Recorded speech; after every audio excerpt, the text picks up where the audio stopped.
আসসালামু আলাইকুম প্রিয় দর্শক, আশা করি সবাই ভালো আছেন। আমরা আল্লাহর রহমতে ভালো আছি। আজকে এরকম একটি নাস্তা বানাবো যেটা একবার খেলে বারবার খেতে ইচ্ছে করবে, কখনোই ভুলবেন না, সারা জীবন মনে রাখতে হবে। দারুণ স্বাদের মজাদার একটি ডিম আলুর কাবাব। এখানে আমি প্রথমে আলুগুলো সিদ্ধ করে নিয়েছি। এখানে 4টি আলু নিয়েছি আর 4টি ডিম নিয়েছিলাম, নিয়ে এগুলোকে ভালোভাবে ছেনে নিয়েছি। এবার এখানে চিলি ফ্লেক্স দিয়ে দিলাম 1 চা চামচ, সাথে কাঁচামরিচ কুচি, পেঁয়াজ কুচি।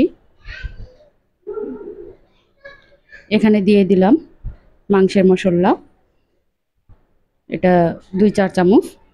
1 চা চামচ দিলাম ধনিয়া গুঁড়ো,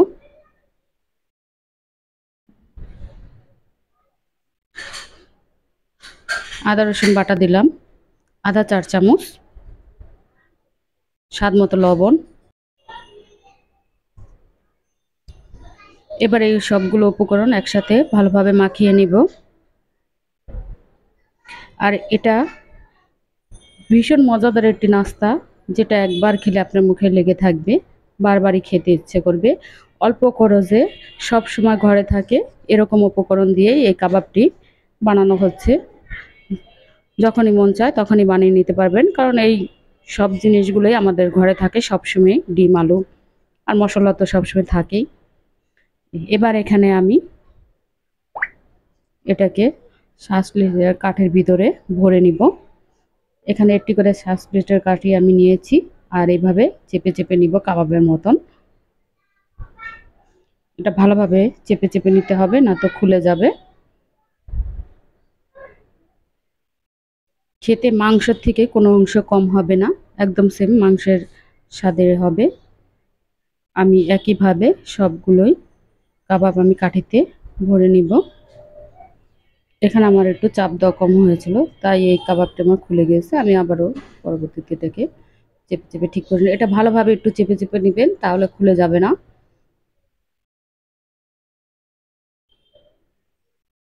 আপনারা চাইলে এখানে বড় শ্বাস কাঠিও নিতে পারেন, আমি ছোট নিয়েছি। এবার আমি একটু মোটা কম হয়েছে তাই দুটো একসাথে করে নিলাম। একইভাবে সবগুলো কাবাব আমি বানিয়ে নিব। এই তো আমার কাবাব বানানো হয়ে গেছে, আমার বেশ কিছু কাবাব হয়েছিল।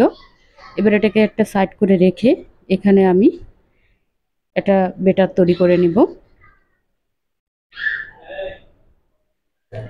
এখানে আমি ময়দা নিয়ে নিলাম আধা 1 কাপ।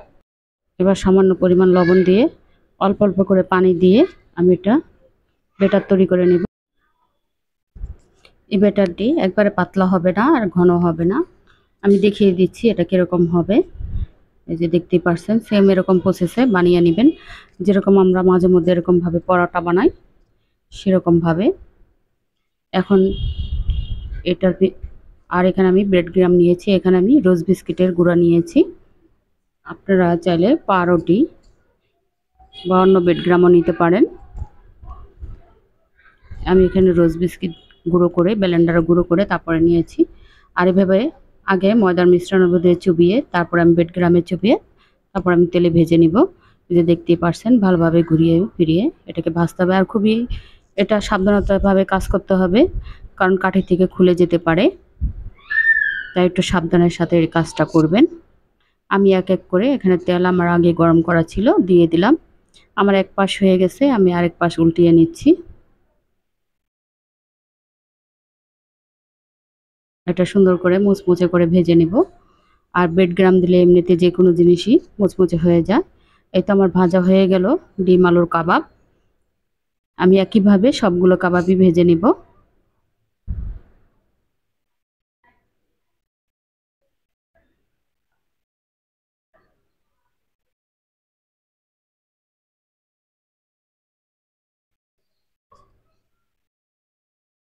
এখানে আমার সবগুলো কাবাবই ভাজা হয়ে গেছে, এই তো দেখতে পাচ্ছেন আলহামদুলিল্লাহ। এখানে আমি একটু টমেটোর সস, কিছু পেঁয়াজ, কাঁচামরিচ আর এখানে রসুন দিয়ে চিলি ফ্লেক্স দিয়ে তেল গরম করে তারপরে সস বানিয়ে নিয়েছি। এই সসটি দিয়ে এই সমস্ত কাবাব খেতে ভীষণই মজা লাগে। এবার আমি একটি আপনাদের ভেঙে দেখাচ্ছি। এটা আমি কাঠি খুলে নিয়েছিলাম আগেই, আর এইভাবে কাঠিতে ভরে আপনারা খেতে পারেন। আমি কিছু কাঠি ছাড়াও বানিয়েছি।